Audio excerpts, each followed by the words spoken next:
Hello అండి, welcome to Sukanya vlogs. ఎలా ఉన్నారండి? బాగున్నారా? నేను మీ సుకన్య.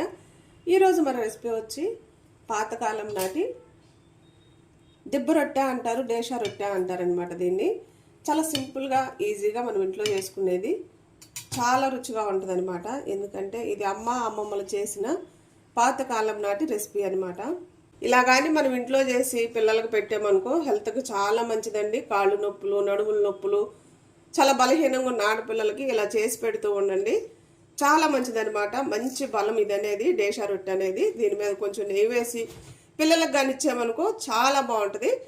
ఫస్ట్ టైం మన ఛానల్ ఎవరైనా చూస్తున్నట్టయితే సబ్స్క్రైబ్ చేసుకుని దీని తయారీ విధానం చూసేయండి. ముందుగా ఒక గిన్నె తీసుకొని మినపగుళ్ళు ఒక గ్లాస్ తీసుకున్నాం అనమాట.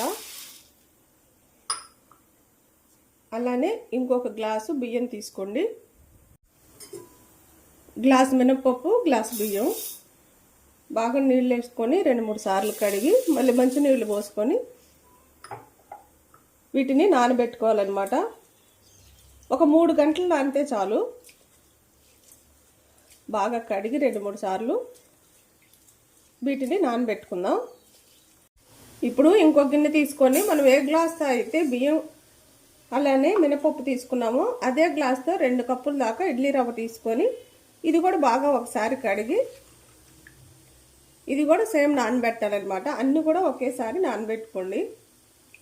ఇది కూడా నీట్గా కడిగి నానబెట్టుకుందాం. ఇప్పుడు రవ్వ కూడా కడిగి నానబెట్టుకుందాం. ఖచ్చితంగా 3 గంటలు అయితే చక్కగా నానబెట్టుకోండి. మనం రవ్వ, మినప్పప్పు, బియ్యం కూడా అన్నీ కూడా 3 గంటల సేపు నానబెట్టుకోవాలి. చెప్పాను కదా, గ్లాసు మినప్పప్పు, గ్లాసు బియ్యం, 2 గ్లాసుల ఇడ్లీ రవ్వ అనమాట. ఇవన్నీ కూడా 3 గంటల దాకా నానబెట్టుకుందాం. ఇప్పుడు 3 గంటలు నానబెట్టుకున్న మినపప్పుని, బియ్యాన్ని మిక్సీ జార్లో వేసుకొని మెత్తగా మిక్సీ పట్టుకోవాలన్నమాట మనం. ఇప్పుడు దీంట్లోకి ఒక 2 యాలకులు వేసుకోండి. ఇప్పుడు మనం గ్లాస్తో కొలత తీసుకున్నాం కదా, ఒక గ్లాసున్నర దాకా బెల్లం వేసుకోండి. బాగా తీపి ఎక్కువ తినే వాళ్ళు అయితే, లేదనుకో ఒక గ్లాసు బెల్లం తీసుకోండి, సరిపోతుంది. ఇది కూడా వేసుకొని మెత్తగా మిక్సీ పట్టుకుందాం. మనం మిక్సీ పెట్టుకున్న దాన్ని గిన్నెలోకి తీసుకున్నాక ఇడ్లీ రవ్వ కూడా గట్టిగా పిండి వేసుకోండి. దీంట్లోకి ఒక 1/2 టీ స్పూన్ ఉప్పు వేసుకోండి.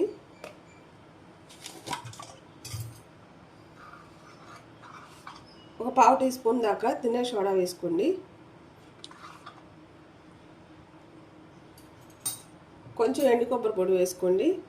ఒక 2 టేబుల్ స్పూన్ల దాకా ఎండు కొబ్బరి పొడి వేసుకోండి. ఇవన్నీ బాగా కలపాలి ఒకసారి.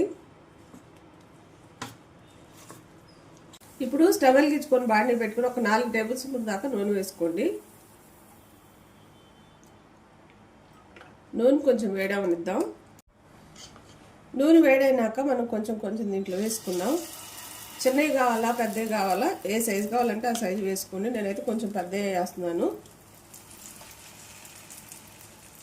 మనం ఇలా వేసినాక సిమ్లో పెట్టి మూత పెట్టి ఉడికించుకోవాలన్నమాట. ఇది ఇప్పుడు అడుగు బాగానే కాలిపోయింది.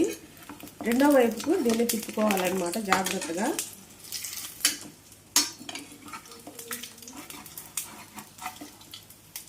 చూసారు కదా, మంచి ఎర్రగా కాలిపోయింది అనమాట అడుగున. అది కూడా మనం సిమ్లో పెట్టే కాల్చుకున్నాం. రెండో వైపు కూడా మంచిగా కాల్చుకోవాలి. ఇప్పుడు రెండో వైపు కూడా బాగా కాలిపోయింది అనమాట. ప్లేట్లోకి తీసుకుందాం. ఇంకా ఉన్న పిండి అంతా కూడా వేసుకుందాం. చూసారు కదా, మన డేషా రొట్టె అయితే అంతా రెడీ అయిపోయింది. ప్లేట్లోకి కూడా తీసుకున్నాం. చాలా బాగుంటుంది. ముఖ్యంగా ఆడపిల్లలకి, ఆడవాళ్ళకి చాలా మంచిదన్నమాట. మన పాతకాలం వంట మీరు కూడా కంపల్సరిగా చేసి ఇలా కొంచెం నెయ్యి వేసి పిల్లలకి ఇవ్వండి. మెచ్యూర్ అయినప్పుడు కూడా ఇది ఇవ్వటం చాలా మంచిదన్నమాట. చూడండి ఎంత బాగుందో. కంపల్సరిగా మీరు కూడా ఇంట్లో ఒకసారి ట్రై చేయండి. ఎలా వచ్చిందో కామెంట్ చేయండి. నా వీడియోస్ కానీ మీకు నచ్చినట్టయితే లైక్, షేర్, సబ్స్క్రైబ్.